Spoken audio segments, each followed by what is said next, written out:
What it do, ladies and gentlemen? Welcome back to another episode of the Axis of Combat podcast, episode 70. Today on the agenda, we're going to be covering three cards. One, it's a top-ranked card that's kind of being a little under the radar. Matchroom card that's completely under the radar. And of course, UFC taking place in Paris, France. Allez-vous français? Oui, oui. Ho, ho. That's the extent of my French. Because, you know, I learned everything from Pepe Le Pew. Like always, it's your boy Ray Boogie Rayo from the AO. My co-host. Hugo the boss, Hugo got next. Hugo looking like Hobbs from Fast and the Furious. You already know what it is. Like, comment, subscribe, follow Facebook, Twitter, Instagram, and TikTok. Everybody enjoying these visuals right now, don't forget to like, comment, subscribe, and hit that notification bell to stay up to date. And for all of our audio listeners, Spotify, Apple, Google Podcasts, you already know. First fight on the card, at men's lightweight, we got Bolaji, the Zulu warrior, Oki, going one-on-one with the problem, Chris Duncan. Oki, 9-1, fighting out of Belgium, hailing from Belgium, 28 years old. Chris Duncan, 11-2 overall, fighting out of Scotland, hailing from Scotland, 31 years old. I'll start with the Oki side. Good hands, athletic specimen, chiseled. He's made of granite. Made of granite. Fast hands, athletic. I like his game going against Chris Duncan here. I would say questionable chin. I would say decent fight IQ. And I would say grappling advantage. Yes. Very accurately stated. Give me Chris Duncan as a live dog here. I'm liking Chris here because I do think he has the grappling advantage. I mean, Oki in his last fight. He lost to a guy named Timmy. Timmy Kwamba. There we go. Guy who moved up in weight. I think went to split decision with that guy, if I'm not mistaken. I don't recall, but it went the distance. Duncan, as long as he can avoid the big left and the big right, I think he can push, cage push. I think he could take Oki down. I think he can control Oki. Unproven contender versus a guy who has the UFC experience and a guy who has the grappling edge. So give me the upset here. Give me Chris Duncan. Give me Chris Duncan by decision. I think that's where I want to lean. What about you? Yeah, I'm there with you. I think Chris Duncan's going to have the clear grappling advantage in this fight. And when I say lost, he lost the grappling exchanges to Timmy Kwamba. I think the line's a little too disrespectful here to not put some consideration on Chris Duncan, which is why we're picking him as a live dog shot here. I think Duncan has a clear grappling advantage here, and he's big for the weight class as well. I like Duncan here as a live dog shot. Next fight on the card at women's bantamweight, we have the Wonder, Nora Cornolle, going one-on-one with the Nightmare, Jacqueline Cavalcanti. Cornolle. I just called her a food. I'm not sure if that's how you pronounce it, but Cornolle, 8-1, fighting out of France, hailing from France, 34 years old. Cavalcanti, 7-1, fighting out of Portugal, hailing from Portugal, 27 years old.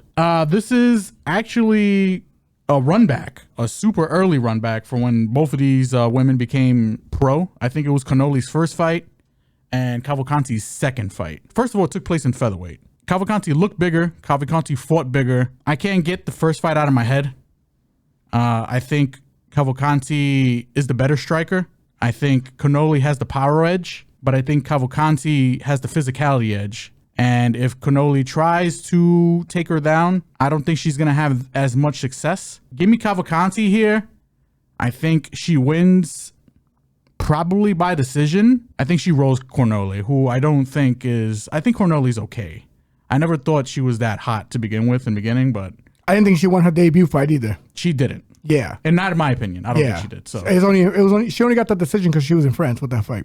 And they're back in France. So, I mean, heads up. So. Heads up on that. But with that said, I think Jacqueline as well, I'm on your side here. I think she has just a better technique. She knows how to fight on the outside better. I don't think Cornolle is going to be able to bully her at all. This is a very big girl for the 35 weight class. She fought 3 weeks ago, so I expect her sharpness in the octagon to be more on alert. Even though she did take some big shots from Nunez, I think this is a tough fight for Cornolle. I really do. I think there's a run back that is happening a little too soon. And I think Cavalcanti is just, I think she's better than her everywhere, to be frank. Give me Cavalcanti by decision.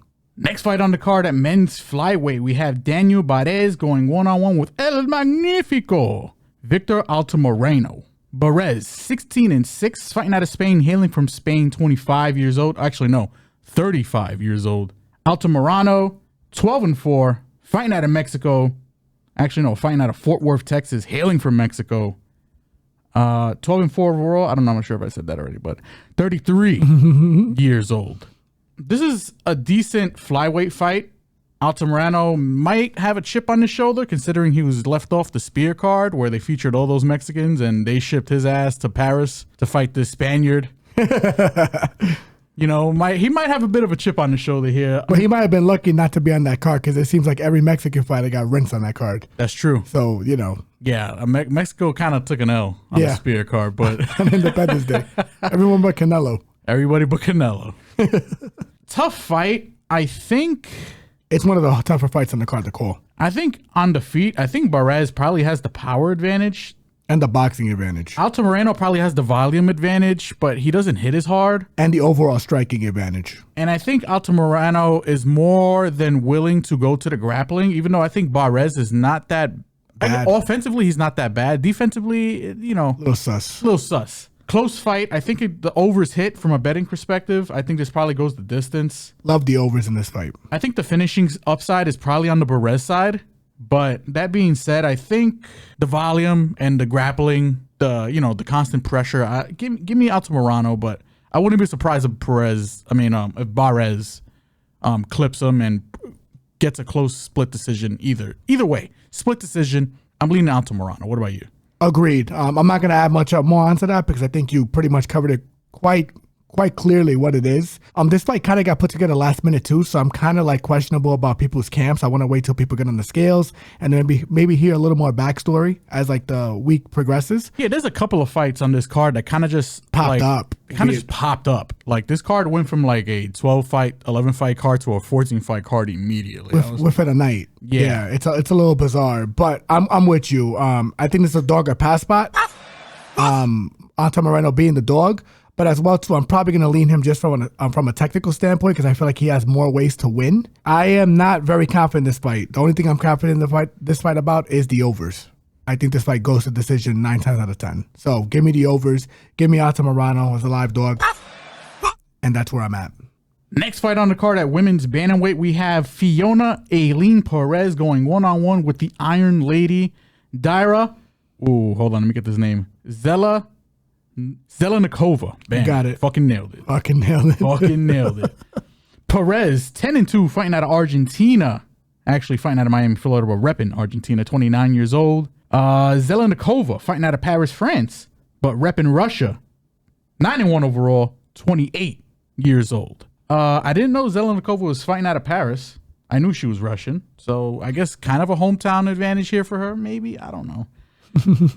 On paper, I think Perez wins this fight, right? She's got the grappling upside. Zheleznyakova I think, only loss, because she is 9-1, was to that Mullins girl. Her name is not Mullins anymore. She changed her name, but no. I think it's actually Melissa Mullins. It is Mullins now. Yep. Where she got taken down in the first round and kind of got beat up. Zheleznyakova was a little live here, only because I know Perez. First of all, from a betting perspective, I think Perez is probably. I don't like betting her at minus odds. She's sitting around minus 200. She's got that dog in her, but at the same time, like she's kind of a dumbass. I don't want to. The fight IQ is a little crazy, right? I didn't want to be that harsh, but she don't like. I don't know. There's something about her game where she just don't think sometimes. She kind of just goes, right? She's got the grappling. On paper, she should be able to take Zheleznyakova down and beat her up. I don't think she's going to finish her, but in that last fight against Montserrat, Zheleznyakova gave a lot of resistance, especially against the cage. Her takedown defense was pretty decent. I think in the open mat, if Perez shot, I think she could take it down easily. Zheleznyakova, I think she's the better striker, but I think Zheleznyakova might win this fight. Only because Perez, she doesn't take damage that well. Give me Zheleznyakova for the upset. I think she wins this in Paris, France, in her side, I guess, her second home. And by decision. What about you? Yeah, I'm not as confident as you and Darya as you've been, portraying on this podcast. Listen, I don't blame you because on paper, Perez should rinse her. I don't think Rendon's a good wrestler.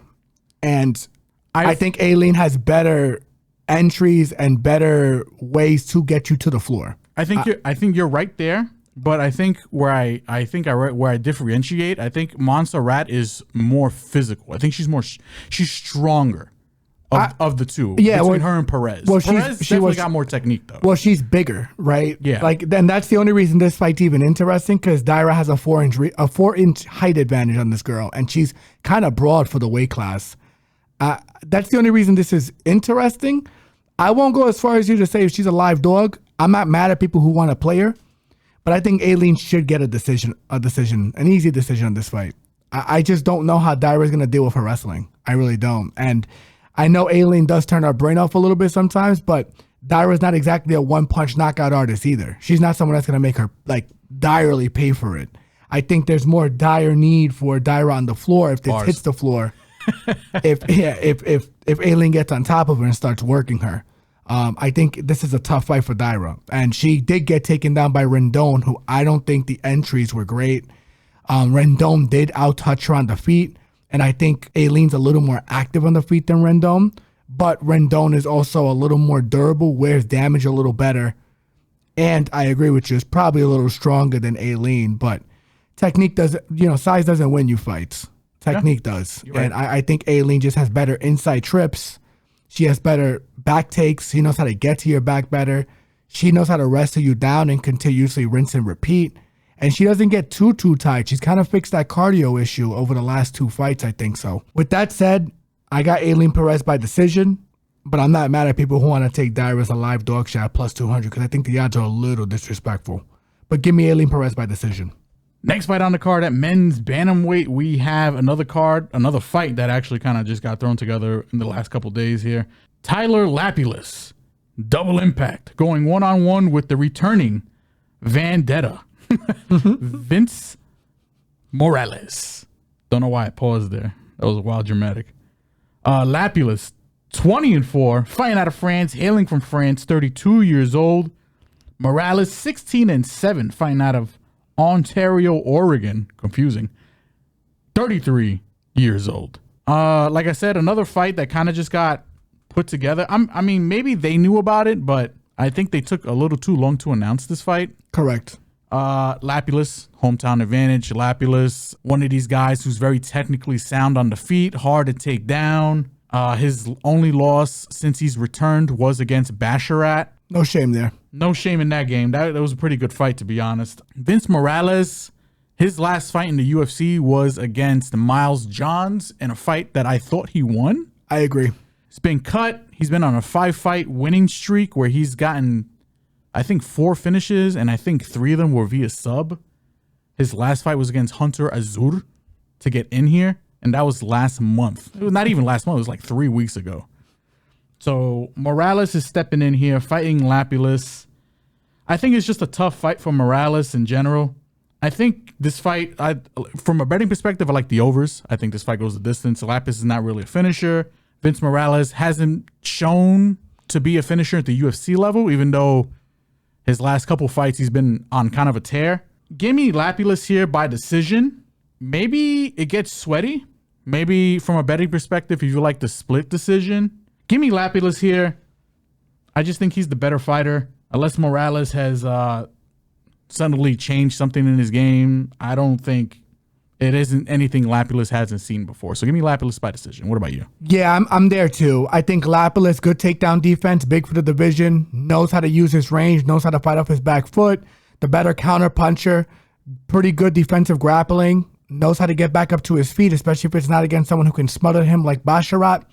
I think it's a very tough fight for Vince Morales. I think Vince Morales is the guy who got the late call for this fight. It's in his hometown. Lapilus' hometown. I don't see the judges being friendly to Morales, even if it's a close fight. I think Lapilus by decision is definitely the proper play here. Next fight on the prelims at men's lightweight, we have Mr. Highlight, Mr. CVS, Ludovit Klein, going one-on-one with the Predator, Roosevelt Roberts. Klein, 22-4-1, fighting out of Slovakia, repping Slovakia, 29 years old. Roosevelt Roberts, 12-4 overall, fighting out of Lathrop, California, 30 years old. Not Klein's original opponent. Klein's original opponent was actually Nicholas Mota. I think that would have been a sight to see. I think Klein would have ran that man over.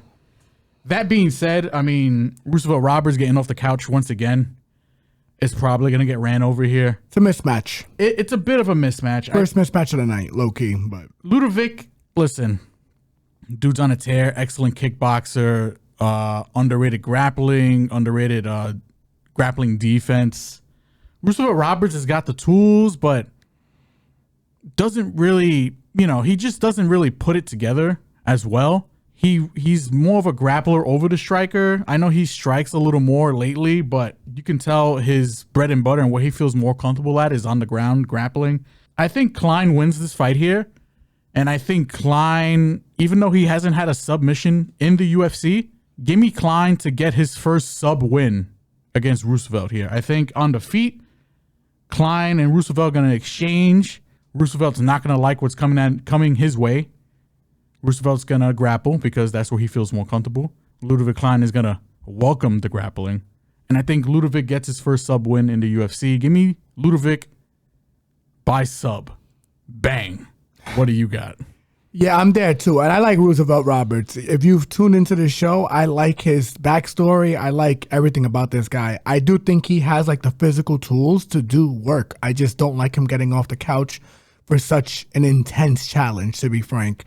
This is a big challenge for him, and there's a lot of questions he's got to answer that Ludovit doesn't have to answer. Not at all. Yep. I think Ludovit is a top 15 guy.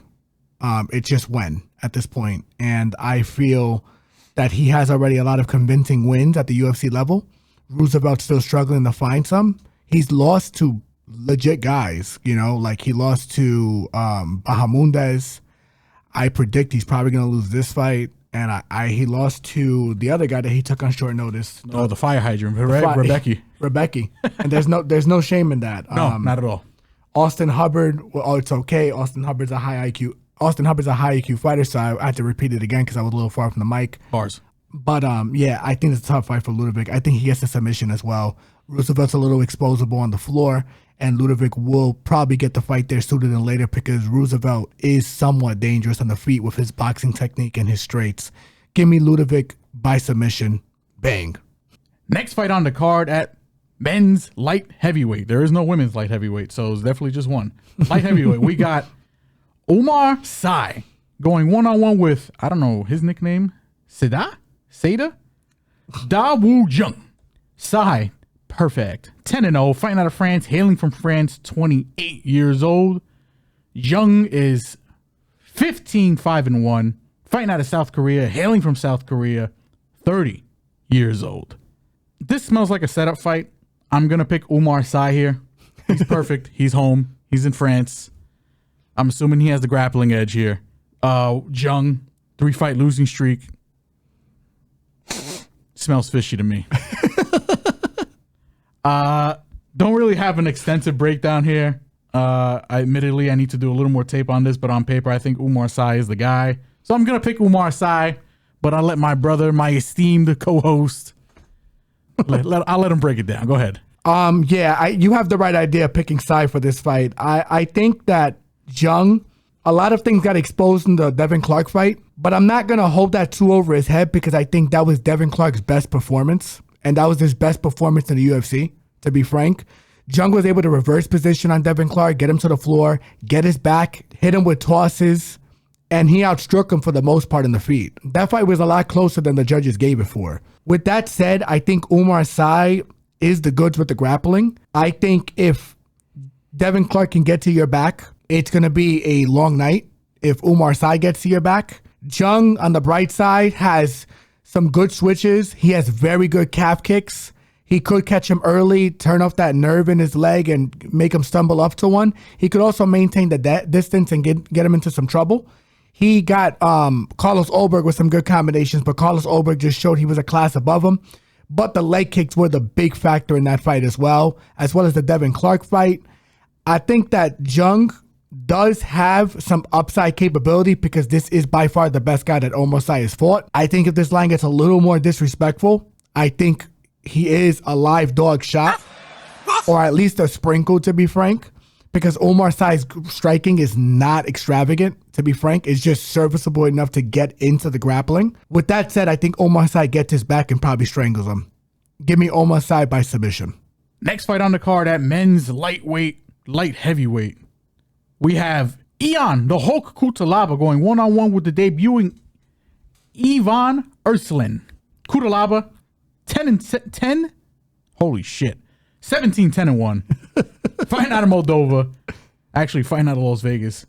Repping Moldova, 30 years old. I'm fumbling the fuck out of this. The debut in Erslan, 14-3. Fighting out of Croatia. Repping Croatia, 32 years old. Banger of a fight on paper. Love the unders in this fight. I don't think this fight is going to distance. No. I would say somebody's always got to go, but somebody's life has got to go in this one. People gonna bleed. Yep. It's gonna get cut open. Damn right. And somebody might die. Somebody might actually die in this fight, but 100%. close fight. I know the odds have this as a virtual pick'em, essentially. I think slight edge to Cutelaba. Yes. I'll give the slight edge to Cutelaba only because, UFC experience. He's fought the better brand of competition, and he has the grappling upside. He does. But low confidence there. I mean, Erslan can literally just fucking earth this man. Yeah. I think he's got the quicker hands. Give me Cutelaba. Low confidence. Don't know how I'm going to bet this fight. I'll give it. My brother should be able to have a better breakdown of this one than I do. Yeah, I'm with you on the pick. I think Cutelaba, you have to lean him just for the experience as well as the grappling upside. He's also seen a third round before. Erslan has only seen a fifth round once where he looked good, but it was against another striker, not a guy that could actually wrestle into him. And it was a championship level fight. But every fight outside of that hasn't gone past the second round. Most of his fights end in the first. I would be curious to see who's going to test his grappling acumen. One of his losses is by rear naked choke, but it's also because he got dropped and then got subbed. He didn't get wrestled into and then subbed because the guy was just a better grappler. I think that Ion has the wrestling upside. He's fought the way better brand of competition. He's shown to have a much more competent gas tank for fights that he did not necessarily going to get up for. I wonder what Erslan's confidence is going to be. Confidence and stamina are going to be heading into his first UFC fight against a guy who's probably going to wrestle into him. If Ion gets to the wrestling in this fight, he will probably get this done fast. I think Ion's wrestling is probably the most underrated part of his game. World Combat Zambo champion. I feel like Erslan can lamp him 100%, but he has fought this style of opponent before, and the only thing Erslan really brings to this fight, in my opinion, is fast hands. Very fast hands. You have to hope Erslan's going to get him early. I was gonna say I don't necessarily hate the dog shot on Erslan because again, speed kills. If his knockout round one is like a big number, I'll sprinkle. Yeah, that's where I'm at with this. But the unders in this fight are definitely going to hit. I don't see this fight going the distance. But I would say more Erslan early, Cutelaba second, third. That's where I would go with this. But Ion could knock him out too, or even sub him. Take his neck. Yeah, I feel like that's very live here. I also feel like Erslan, he's like I said, he's just never faced a grappler. Like I couldn't find any footage of this guy fighting a grappler. I couldn't. And Ion might be the first guy to really show him his ass. Give me Ion Cutelaba as the lean, not with a high degree of confidence. High degree of confidence on the motherfucking violence in this fight. Unders, I love it. Cutelaba, lean, unders, violence is the play. Next fight on the card at men's lightweight, we have the Smile Killer. I didn't realize that. I forgot that was his nickname. He's going to lose just because of that. Perez Ziam going one-on-one with New York's own, the Steamroller. Mets fan. Frevola. Mets are cooking, by the way. Yes, they are. Matt Frevola, the Steamroller.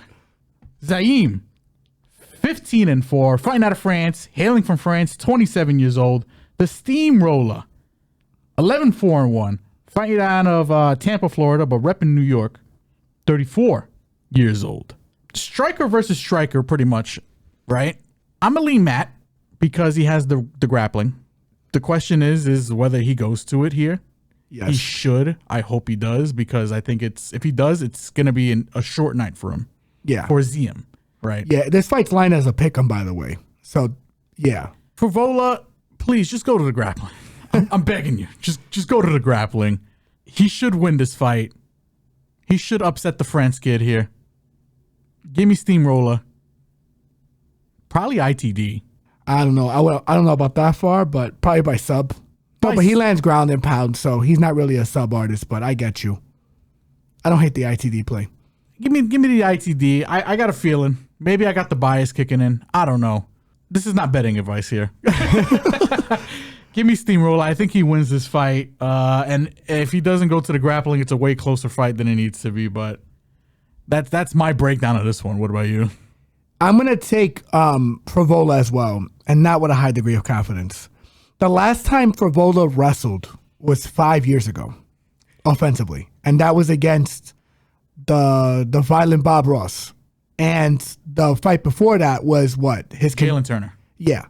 Those are the last 2 times he's wrestled. And before that was the Contender Series fight, where I think he also wrestled a bit. Yeah, but he's got the wrestling. He's got very good wrestling. He does. And listen, Sarukian was wrestling into him, and he hit Sarukian with a lat drop, took Sarukian down. So, dude, he's legit. Like, he can legitimately wrestle. The question is, like Kevin Holland, are you going to trust him to go to it? And I don't want to compare him to Kevin Holland, but when you have that much of a distinct grappling edge and a wrestling edge, why haven't you brought it out in some of your fights as of late? You want to slug it out and you get knocked the fuck out. And, I think Ziam's not going to probably stop him, but if this fight's close, this fight's going to Ziam.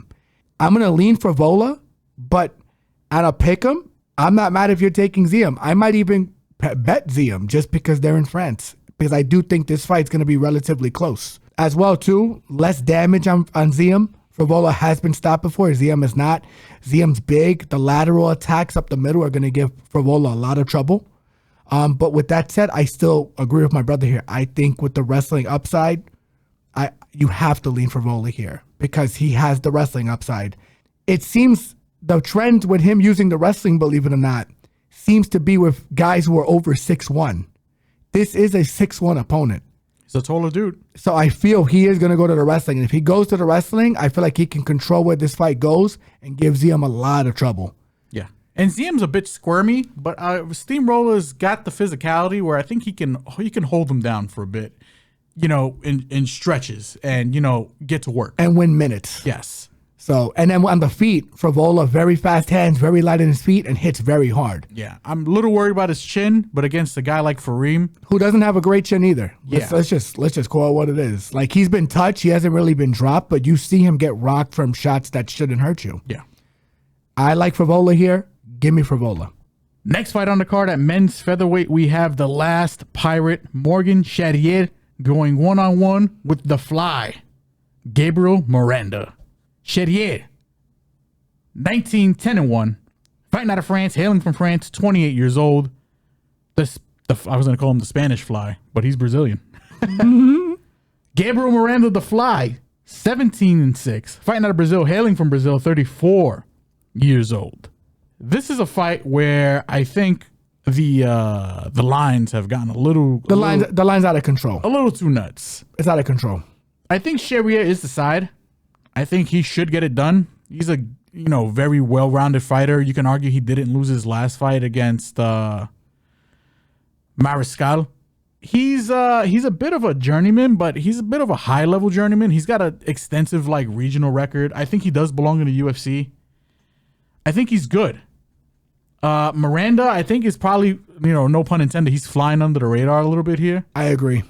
He debuted short notice against Benoit Saint-Denis. Was able to take him down, by the way. Yeah, and he showed some things in there. But, obviously, Saint-Denis was able to get to him, and I think he lamped him, right? Lamped him.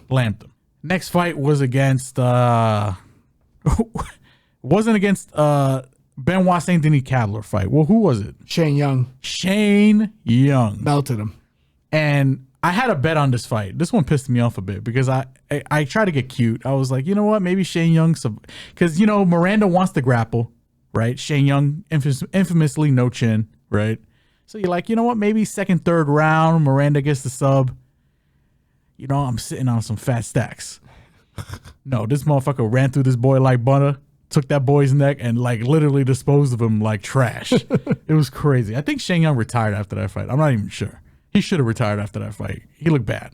Miranda's, decent grappling. I think underrated hands. Not the best hands. Serviceable. Don't know if Charriere is going to be able to knock him out. He might be able to hurt him on the feet.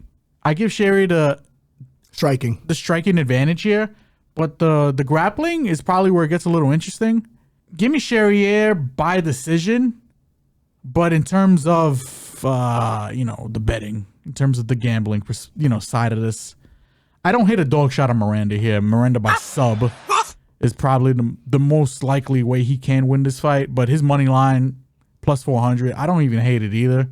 But Charriere should win this fight. It's in France. I think he should get it done. He is the better, I guess, technical fighter, and he's the better overall fighter, but the line should probably be a little closer. I think a little disrespectful on the Miranda side. What about you?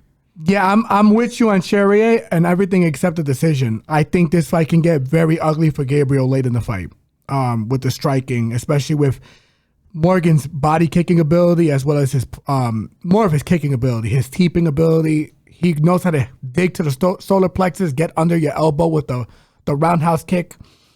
I feel like, but I am with you, I feel like Gabriel is being vastly overlooked in this fight because I do think he might be the better grappler in the jiu-jitsu exchanges. Benoit Saint-Denis, not the best grappling defense, not the best wrestling defense, but it's how Gabriel got to the hips and got him to the floor that I observed. And he was able to close distance and just wrap him up and inside trip, outside trip him, get him to the floor.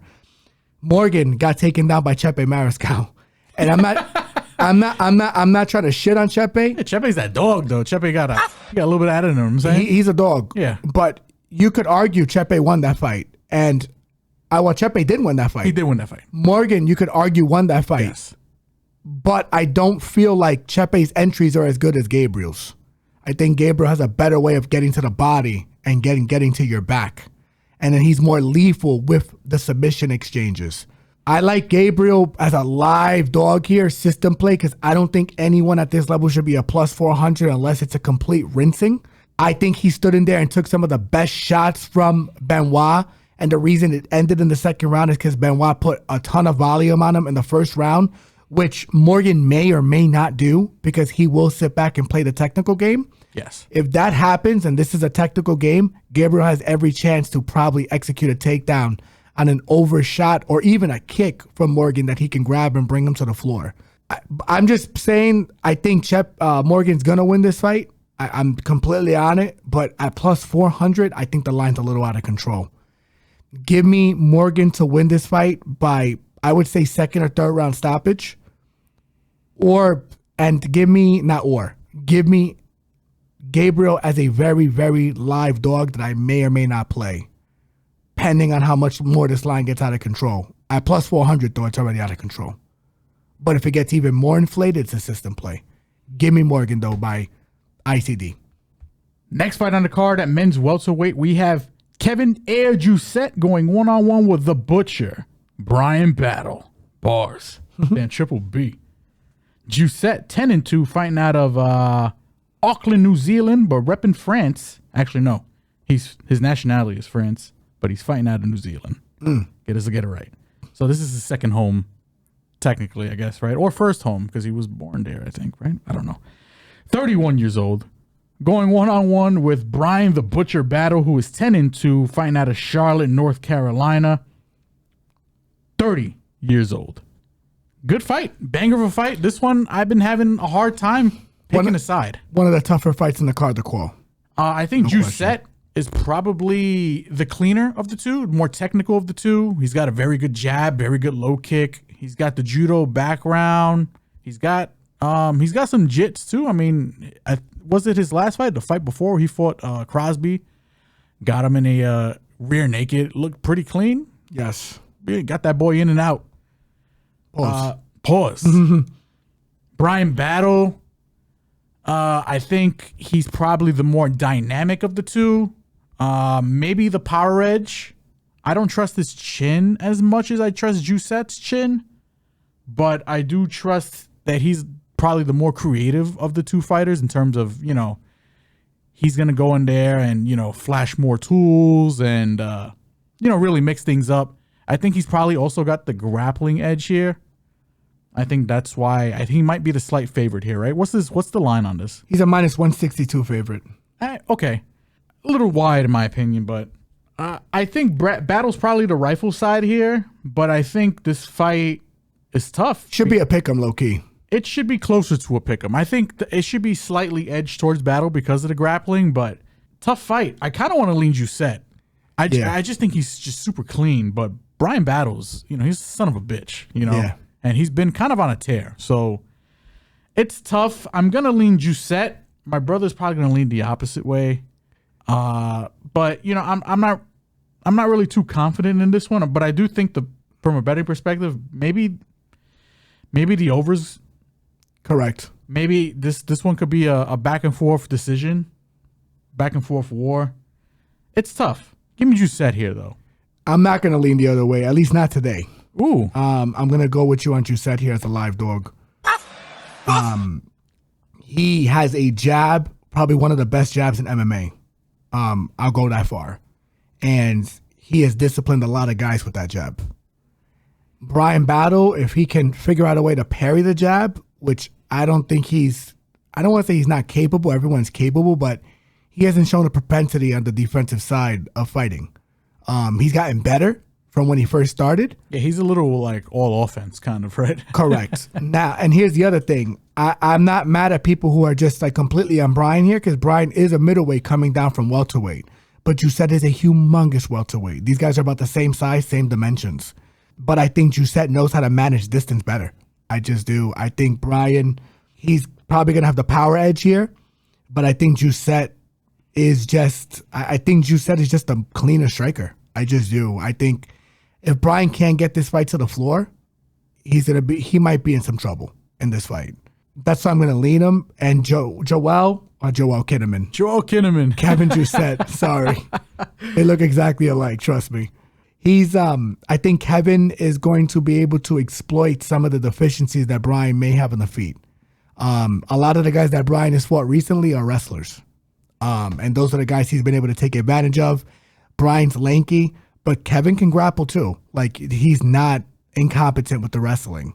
So I'm going to take Kevin as a dog shot here, but by the end of this week, before bets are made, I might make a bet on Brian. I'm just going to throw that out there. It just depends on how this line moves. It also depends on how I'm feeling that day. Give me Kevin by decision, but who knows? This fight has a lot of variables. I like the money line play here, so we'll see what happens. Kevin. Next fight on the card at men's featherweight, we have the Jaguar William Gomis going one-on-one with, I don't know how you say his nickname in Brazilian. Tubarão. Joanderson Brito. He's the guy with the shark on his back. I wonder if that means shark in Brazilian. Curious. I don't know. Portuguese. Gomis. 13-2, fighting out of France, hailing from France, 27 years old. Brito, 17-3-1, fighting out of Brazil, hailing from Brazil, 29 years old. Another good fight. Another fight that I mean, believe it or not, I've kind of been going back and forth on. Gomis is he's first of all, he's got the hometown edge here. He's a safe fighter, technically, defensively sound fighter. He'll use the whole cage. He'll move back and forth. A little low volume. I think physically underrated. I think he's got some athletic gifts. Gomis. The only problem with Gomis is the volume, and he could be a bit boring. Brito doesn't have that problem. Yes. Brito all action. Brito physical specimen. Brito shark on the back, and it's because he's gonna come after your ass like Jaws, boy. He's going to grab that ass, pause. He's going to slam that ass, pause. He's going to beat that ass, pause. I do have some concerns about Brito. I wonder if he's going to have a hard time cutting the cage off against Gomis, because Gomis, again, good laterally, good technically. I mean, he's a patient fighter. Could frustrate Brito a bit. But Brito, I mean, probably hits harder of the two guys. The more violent of the two guys, and physically, if they lock bodies, pause, and they start, hugging it out, grappling it out, I think Brito has got the physicality edge. I think he can get Gomis down, even though Gomis has shown that he's not no slouch off the ground either. Yeah, give me Brito here. Now, I'm not too confident in it. I'm just going to be completely honest. But Brito is he's a son of a bitch, man. And this is a very good test for Gomis here at home to like really show what metal he's got. Give me Brito here. From a betting perspective, I don't know how to bet this shit. I'm probably going to wait until later in the week and see what props come out and, maybe pick at some of those. But give me Brito as the pick. What about you? I'm on Brito as the pick as well, and I think he probably gets it done ITD. I think Gomis hasn't fought anyone this physical. I think he hasn't fought anyone that doesn't give a fuck like this guy. Brito's going to walk him down, throw leg kicks, monstrous leg kicks, like he did in his last contest where he stopped the guy with leg kicks. And I think he's the better grappler, if you want to be frank. He was able to control Diego Lopez, who is a monster grappler, for 3 rounds. I don't care if it's on short notice. Diego Lopez on short notice, long notice, a year's notice, a month's notice, a full camp notice, he's dangerous. So for you to be able to control him for 3 rounds is impressive. I think Brito's going to have the power advantage. I think he's going to have the fast twitch muscle explosive advantage here. Muscle explosive. Explosive. Yeah, I said that correctly. Bars. You heard what I said. You heard what I said. I think he's going to expose Gomis for a lot of the stuff that he does. Gomis, low volume, has fought not the same level of competition. He might put Gomis next to Charriere as Daryl Dixon of MMA, French MMA. Daryl Dixon. Yeah, because if you've seen that show, he's in Fred's. And Daryl's a journeyman, but he's a journeyman. So I'm just not very high on Gomis. I think he's definitely a decently IQ'd fighter. I just don't think he's gonna beat the elite guys. I'm sorry. Sorry to phase you like this, but not sorry. Brito ITD. Next fight on the card at men's middleweight, we have the Russian sniper Nasruddin Imavov going 1-on-1 with all-in Brendan Allen. Imavov, 14-4, fighting out of Paris, France, repping France, 28 years old. Brendan Allen, 24-5, fighting out of Covington, Louisiana, 28 years old. Another really good fight. Unfortunate that this fight's not a 5-rounder. It is a 3-round fight. I'm going to lean Imavov. For a couple reasons. One, he's the better striker of the two guys, in my opinion. He's going to be big. He's going to, I think, be able to frustrate Brendan, keep him at range. I think he's got decent takedown defense. It's a 3-round fight, which I think favors Imavov. Low-key, he doesn't have to, it's just less time for him to worry about Brendan Allen's grappling. He's been fighting the better brand as of recently. Brendan Allen's probably got the better resume, but as of recent, Imavov's been kind of on a tear here. Give me Imavov probably by decision and a very close fight. What about you? Yeah, and since you mentioned that it's very close, I'm on the opposite side of you here. I think it's going to be Brendan Allen. Brendan's been making a lot of good career choices. I don't think he would have taken this fight if he didn't feel like he could exploit some holes on Imavov. That's one. Two, it is a 3-round fight, so now I know for sure Brendan can push a heavy grappling pace for 5 rounds because he did it against Chris Curtis. He faded really bad in the 5th round towards the end of the 4th. But his striking has gotten significantly better, and if you're asking me who I think has the power edge, I think it's Brendan Allen. I think he's going to be the more physically imposing guy. I think Imavov, his takedown defense has gotten a lot better, but he got taken down 4 times by Phil Hawes. He lost that fight too, by the way. And I'm not saying anything about Phil Hawes, but Phil Hawes is more of a brute as opposed to a technical guy. But even Phil Hawes was able to get certain positions on him that most elite fighters shouldn't allow you to get. I also feel that Brendan Allen is really coming into his own. The same as Imavov, don't get me wrong. But Imavov hasn't really been tested for 3 rounds at a heavy wrestling pace. And I think Brendan's going to test that on this fight night. As well, too, he impressed me with how he got to Chris Curtis's back, which he couldn't do the first fight. And he's gotten to a lot of guys' backs that haven't really had that back taken, to be frank. He went after Paul Craig in the grappling exchanges. And even though Paul is dangerous down there, made it a goal to sub this guy, which is not easy to do. I like Brendan I just don't remember if the line was closer, I'd probably lean Imavov. I'm playing value here. I don't think Brendan should be plus 200 against anyone in the top 5 at this point. I don't hate that look. I don't hate that opinion. I'm the biggest Brendan Allen fan. I was betting Brendan Allen when no one else was. Nobody else was. So. Yep. I'm with you. Don't get me wrong, I'm not saying this is going to be easy, but I think his inside trip game, he's so good at getting to the back off of the snap down once he creates a scramble. I just haven't seen Imavov tested. Cannonier was able to get him down, and if he can get him down and create the scramble, he'll get to Imavov's back. I really believe that. And Imavov slowed down in the Strickland fight. I know it was up a weight class and 5 rounds, but he had a full training camp for that fight, and he slowed down. So what? He just decided to eat 8 cheeseburgers before the fight night? I don't know what it is. Listen, it's a weight class up. I don't hold that one against Strickland him, came off the couch. Strickland, stay ready. I feel like you would lose more cardio depleting your body than than keeping the weight on. That's just my opinion. So if you're gassing in a 5-round fight where you're not even getting wrestled into, I'm curious to see what your grappling and your muscle endurance is going to be with someone who's going to wrestle into you for 15 minutes. I like Allen as a live dog here. Next fight on the card and the main event of the card. At men's lightweight, we have 5-round fight. Renato Money Moicano going 1-on-1 with the God of War, Benoit Saint-Denis. Moicano, 19-5-1, fighting out of Coconut Creek, Florida, repping Brazil, 35 years old. Benoit Saint-Denis, the God of War, 13-2, fighting out of France, hailing from France, 28 years old. Banger of a fight, banger of a main event. This fight is not going to go to distance, in my opinion. This is not going to go all 5 rounds. Violence, absolutely. Violence. Either way, I think Moicano is probably a little more alive than people want to give him credit here for. Moicano, I think, is probably the better striker of the 2 guys here. Underrated striking. Nobody really talks about Moicano striking. I agree. That being said, I am worried about his chin.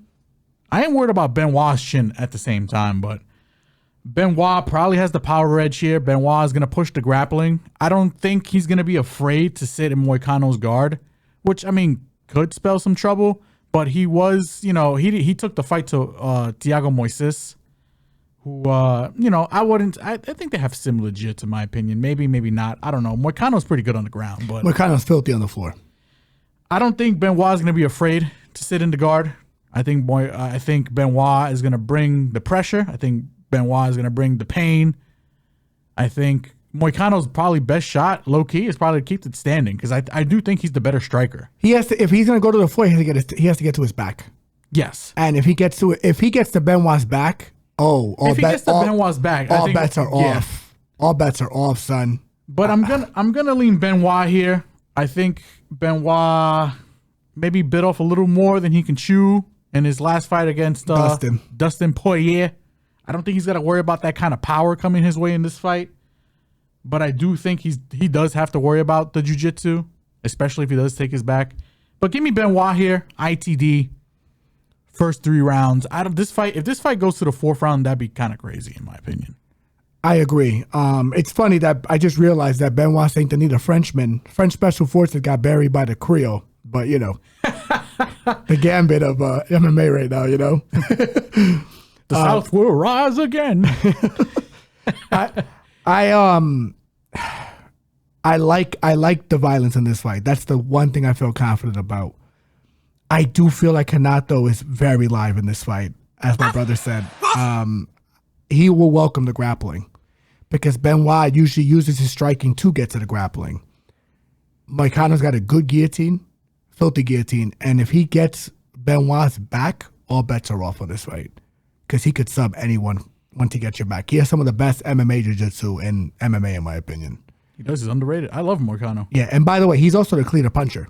Let's just put on the table. Benoit wings punches. Renato punches right down the pipe.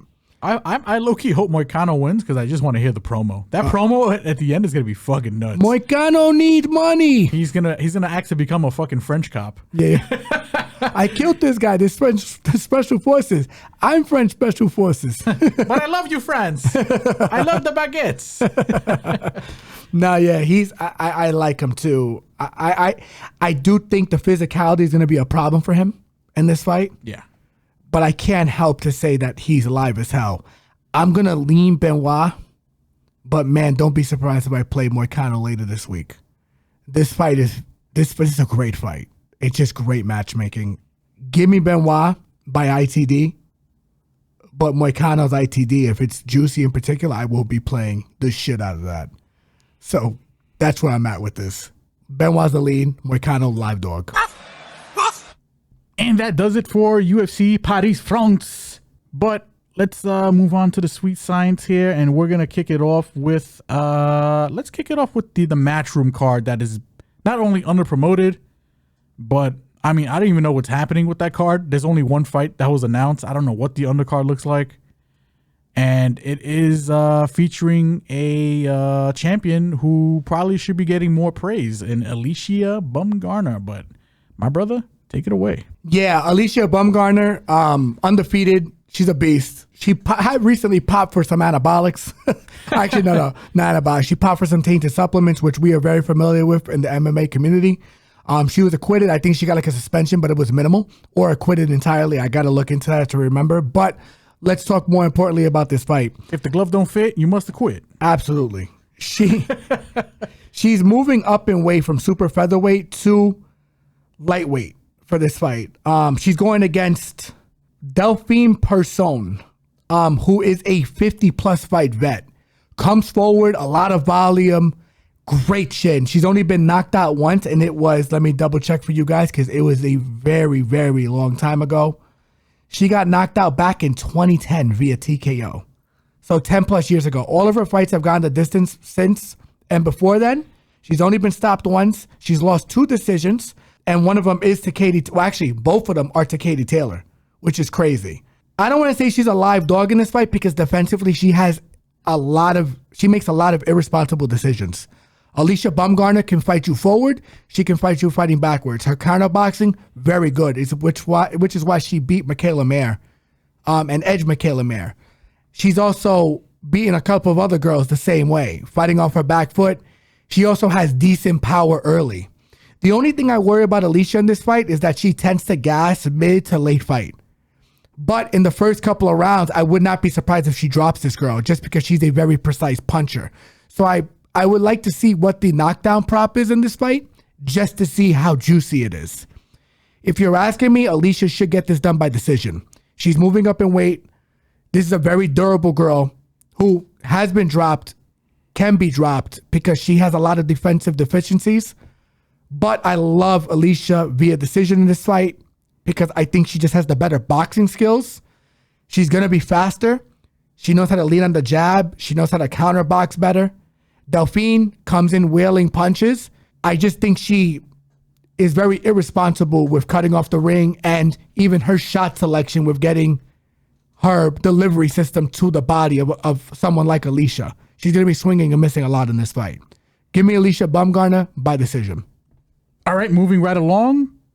Since there's nothing else to talk about on that card except for that one fight, we're going to move on to the top rank card. And it's another unpromoted, not unpromoted, but it's a little bit underpromoted, I guess, because it doesn't have, like, sparkling stars, but it has some names. It has Mikaela Mayer, Shushu's on the card, Xander Zayas, Boricua's on our card. Mm-hmm. My brother, take it away. Whatever fight you want to break down, let's just fucking get to it. Well, Shushu's line is all blown out, and rightfully so, I think so. He's fighting Salaming Sagawa. I don't want to mispronounce his name. Very good offensive boxer. Does put his punches together very well, but another fighter that's very defensively irresponsible. Actually adopted a Dutch-style approach of kickboxing, and it looks like he kind of carries that into boxing, which I don't necessarily agree with because kickboxers don't necessarily have better head movement than boxers. No, generally they don't. And they also don't move their body as well as boxers. Nope, they generally don't. His last fight against Ruben Villa, he won it via unanimous decision, but Ruben was able to sting him a couple of times, and Ruben is not the biggest puncher. He's going against Shushu, who is a pretty big puncher. Does find the body, does find the head, very defensively responsible. Give me Shushu by stoppage here. I think he's going to get him out of there. He's only been stopped once, and it was against Jermaine Ortiz. No shame in that. And that was late. I'll go with late here too, mid to late rounds. Let's see if they even give it, because I do believe this might be an 8-round fight. I got to see, because there's no site that's giving me distinct odds on when I can bet this. But true, I think by knockout is a good play here. All right, nothing much else to add there for me. I mean, hey, I'm going to ride with you, my brother. Let's talk about the Xander Zayas fight. So Xander Zayas is going against Damian Sosa. Damian Sosa, Mexican style, walks forward, a lot of pressure, a lot of volume. He's been defeated twice by decision. His last fight, he got hurt a couple of times on the feet. With that said, I think Xander Zayas is a very special talent. He's what we wanted He's what we wanted Edgar Berlanga to be. I feel that his counterboxing and his body shot ability is going to give Sosa a lot of problems in this fight, because he knows how to punch in between punches very well, and he hits very hard. Sosa is also going to be the smaller guy in this fight. He's going to have to close the distance.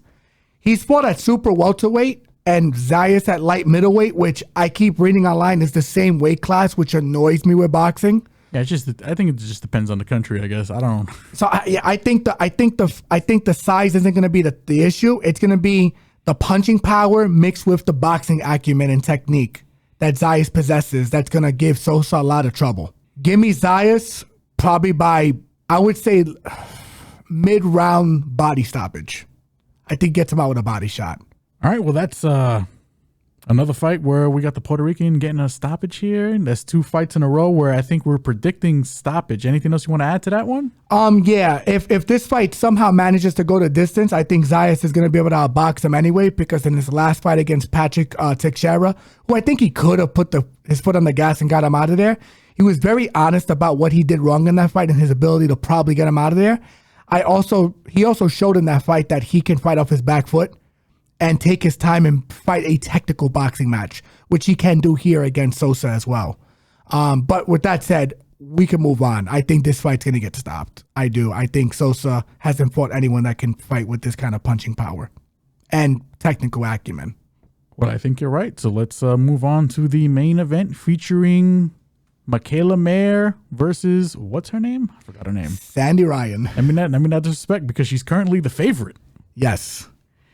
This fight is a pick'em, pretty much lined as a pick'em, very close to a pick'em for a lot of reasons. In boxing terms, it's a pick'em, you know? Yeah. Mikaela Mayer, the more proven fighter, the higher level of competition. Sandy Ryan, 7-1, has been defeated, but that was a little bit of a controversial. It was kind of controversial, to be frank. It was a split decision loss.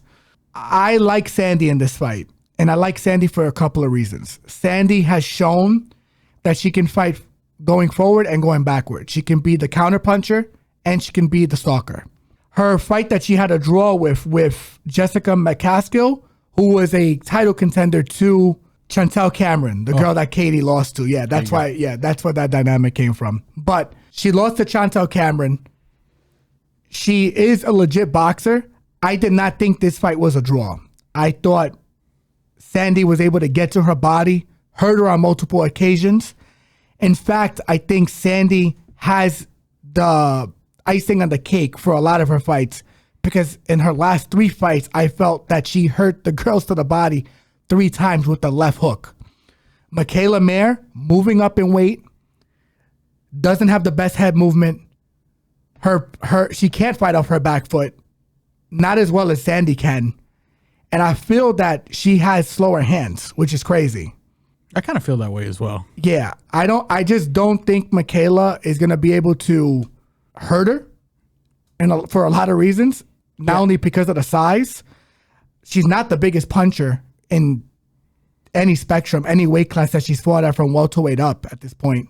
Yeah, this is one of these fights where I kind of want to see the way they match up physically. I want to see the face-offs. Correct. And if we're being frank, Mikaela just lost to a girl in her IBF. Well, she lost in her welterweight championship debut against a girl who was smaller than her that kind of moved up in weight too to take that vacant belt title shot. So she lost to her as well. And now you're telling me she's going to try and fight a girl that's naturally built for the weight class, hits harder, good body shot puncher, durable, can fight off her back foot. It's lined as a pick'em just because Mikaela Mayer is Mikaela Mayer. But I like Sandy here. And the only thing that worries me about Sandy is that Sandy's a little low volume. A little bit, but not really. I think this is going to be a fun fight.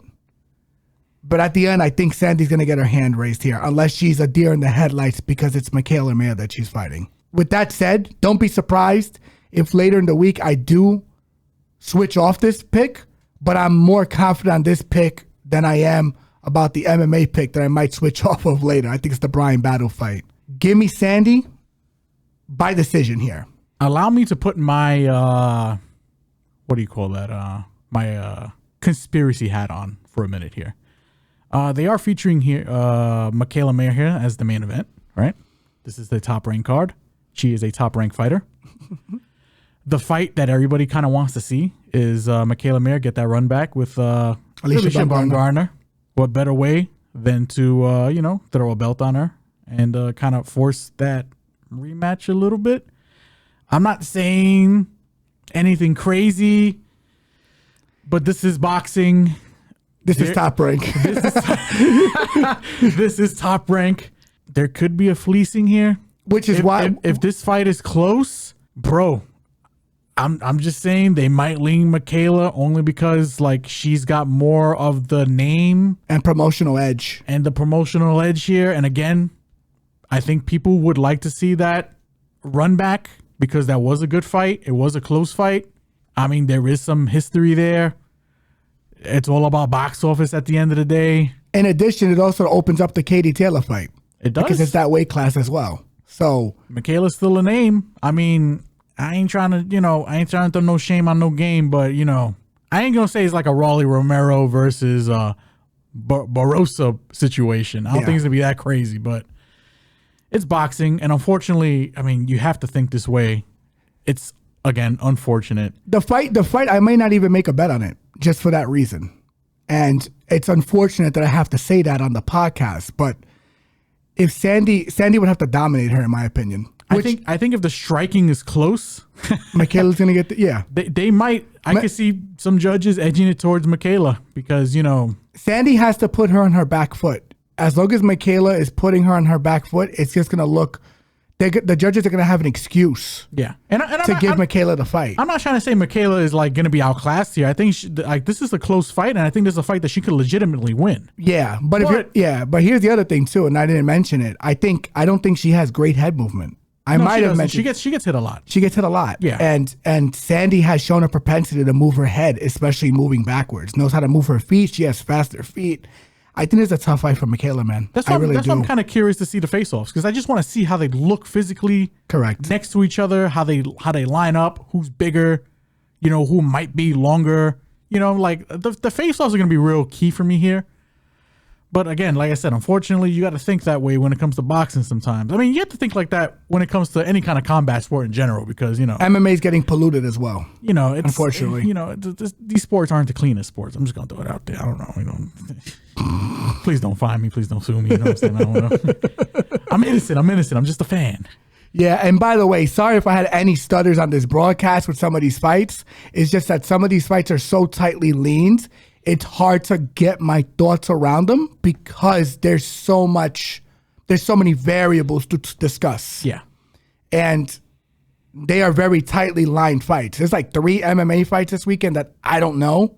We gave you a lean, but we may not play it or we might flip at the end of the week because they're that well match made. Oh, when we're talking about betting in general, it sometimes just comes down to the line. Sometimes we like one person, but the line is just too crazy the other way to ignore, and you have to take the value at the end of the day, especially when it comes to betting. When it comes to the picks, we make the picks, but the picks don't equal the bets. Correct. So correct, and that's really what it comes down to. I feel like this is one of the better contested weekends match wise that we've had in a while, and that's why it's hard to really give you confident picks. Yeah, it's a bit of an under the radar weekend. It's crazy. In general. Yeah, I agree. Matchup wise, it's fantastic. That France card those fights are all fun. Yeah, there's not a lot of bad fights on that card, and that crowd is going to be pumping because the French crowd is like they be bringing it. Yeah, even the Baumgardner fight. That fight is not going to be boring. No, it's not. Yeah, it's not going to be boring. And the same thing with the Mikaela Mayer fight. That fight's going to be a dog fight. which is why anything can happen with judging. That's why you almost like to see when you're betting, you want to bet someone you know is going to finish, because then you know it's going to come. But there's a lot of good dogfights this weekend. But with that said, follow us on all social media platforms for all of our bets. And to end this off, episode 70 in the books. Bang. We love you guys. I love you. We've come far. Pause. We're coming hard. You already know the deal. Pause. Like, comment, subscribe, follow Facebook, Twitter, Instagram, and TikTok. Everybody enjoying these visuals right now. Don't forget to like, comment, subscribe, and hit that notification bell to stay up to date. Then those bars. For all of our audio listeners, Spotify, Apple, Google Podcast, you already know. Episode 70 in the books. Love you guys. Close the book. Holla at you guys. Holla at you. Take it easy. See you next week.